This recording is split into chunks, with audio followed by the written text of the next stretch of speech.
हा कार्यक्रम रंगला ह्याचं काही हे टाइमपास आहे, ठीक आहे. याच्यानंतर जे भेटतात तो कार्यक्रम खरा असतो. प्रयोगाच्या नंतर रंगतो कार्यक्रम खरा.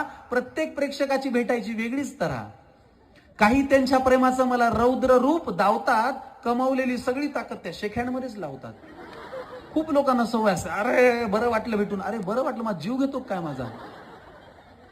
प्रयोगाच्या नंतर खूप असे लोक भेटतात की जे कचकावून शेकहँड करतात. काय तू किती दूध पिले आम्हाला दाखवायचंय का, तू आम्हाला कशाला दाखवतो, तुझा तू हात नॉर्मल धर ना असं छान. तर प्रयोगाच्या नंतर रंगतो कार्यक्रम खरा. प्रत्येक प्रेक्षकाची भेटायची वेगळीच तऱ्हा. काही त्यांच्या प्रेमाचं मला रौद्र रूप दावतात, कमावलेली सगळी ताकद त्या शेख्यांमध्ये लावतात. तोंडातून माझ्या शब्दांऐवजी फक्त अशी हवा येते, माझीच अंगठी माझ्या बोटांचा जोरदार चावा घेते. मला त्यांची भीती वाटते जे फोटोसाठी मोबाईल समोर आणतात, काढल्या जाणाऱ्या फोटोला एक शेवटचा म्हणतात. तुम्हालाही अनुभवाला येत असेल बघा.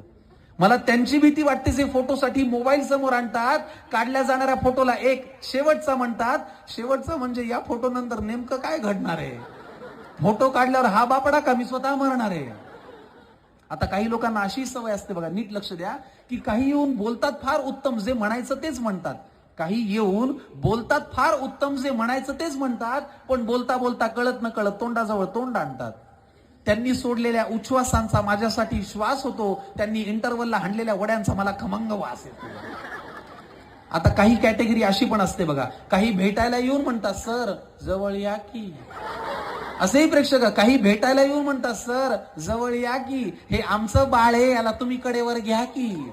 आता या गुटगुटीत प्रसंगाला मी तोंड कसं द्यायचं, अहो ते तुमच्या कष्टाचं फळ आहे, त्याला मी का घ्यायचं. पण हे जरी म्हणलं तरी प्रेक्षक कलाकार हे एकमेकांशिवाय व्यर्थ आहे, आणि तुम्ही जर भेटून बोलला नाही तर भेटीला काय अर्थ आहे.